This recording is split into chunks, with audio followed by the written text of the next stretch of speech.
Noi non demordiamo, anche se ovviamente siamo preoccupatissimi e vogliamo assolutamente andare avanti, cercheremo di capire, cercheremo di vedere quello che è possibile fare. Noi eravamo presenti all'incontro anche con i nostri tecnici, dobbiamo ancora ben esaminare tutta la situazione come è possibile, ma ci faremo anche sentire poi la nostra voce perché alcune cose sono veramente assurde. È chiaro che c'è da parte del Proloco anche uno scoramento, cioè a dire molliamo tutto, ma noi non dobbiamo mollare perché sennò come vanno a finire i nostri territori senza più manifestazioni, senza più solo burocrazia e solo cose che non hanno nessun senso.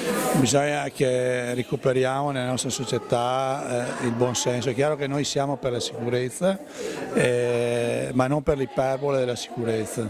Noi abbiamo sentito anche i comuni, cioè loro chiaramente, soprattutto gli amministratori comunali, ci sono vicini e la volontà comune è quella di mantenere tutte le manifestazioni, troveremo le migliori soluzioni per poterle fare. Ecco, cioè io vorrei chiaro, noi siamo per la sicurezza, non siamo ovviamente, non vogliamo, però no, secondo me non si fa sicurezza solo con le norme astruse, lo si fa anche con il buon senso, con saper capire situazione per situazione quali sono gli elementi certi e possibili perché tutte le manifestazioni vengano fatte nel massimo della sicurezza.